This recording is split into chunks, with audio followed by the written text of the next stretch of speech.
Қайырлы күн, құрметті кітап сүйер қауым. 2023 жылы бір ел, бір кітап республикалық акциясы аясында қазақ жазушысы, драматург, қоғам қайраткері Төлен Әбдіктің шығармаларын оқуға ұсынылды. Қазақ прозасында өзінің ерекше қолтаңбасы бар, қаламынан таным тамшылары мөлдіреген қабырғалы жазушы Төлен Әбдікұлы 1942 жылы 4 қыркүйекте Қостанай облысының Жангелді ауданындағы Еңбек ауылында дүниеге келген. Әл-Фараби атындағы Қазақ мемлекеттік ұлттық университетін 1965 жылы тәмамдаған. 1964 жылдардан бастап шығармалары түрлі газет-журнал беттерінде жарияланған.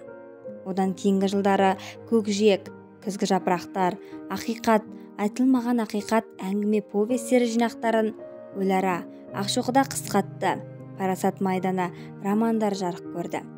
Сонымен қатар қаламгердің әңгіме повестері орыс тілінде «Истина» деген атпен шықты. Грек аңыздары Эллада ерлерін қазақ тілінде аударған. Біз үшеу едік драмасы Ғабит Мүсірепов атындағы театрда сахналанған. Төлен Әбдіктің шығармалары тұлғасы бөлек, кейіпкерлермен ерекше. Қарапайым тілде жазылғандықтан әңгімелерін оқу оңай, ал өзіндік ой түйіп түсіну қиын. Жазушының философиялық толғаныстарға толы туындыларын назарларыңызға ұсынамыз. Араку тайпасы туралы естімеген шығарсыз. Себебі бұл тайпа атауын автордың өзі ойлап тапқан. Тозақ оттары жымыңдайды повесінде Араку тайпасының тағдыры мен осы тайпадан шыққан Эдуард Бейкердің өмір жолы өзара ұштаса баяндалады. Өлгенді тірілтіп, медицинада талай феномен жасаған дәрігердің өмірі алғашында оқырманға сүйсінерліктей көрінеді.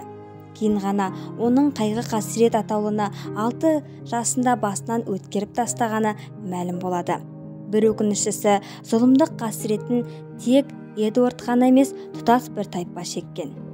Бәріміздің бір кездері, ех шіркін, өзгенің ойын оқи алсам ғой деп қиял жетегіне берілгеніміз анық.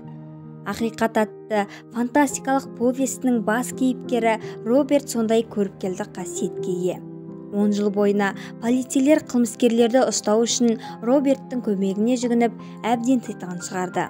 Айналасындағылар оны әлемдегі ең бақытты жан санағанымен, өзі бұл қабілетін сорына балайды.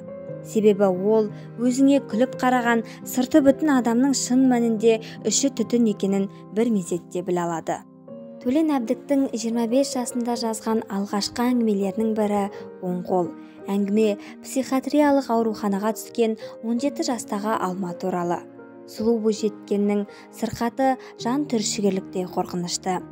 Қыз қалың үйкі құшағына кеткен шақта оң қолы өзін қылқындырып өлтіруге әрекет жасайды.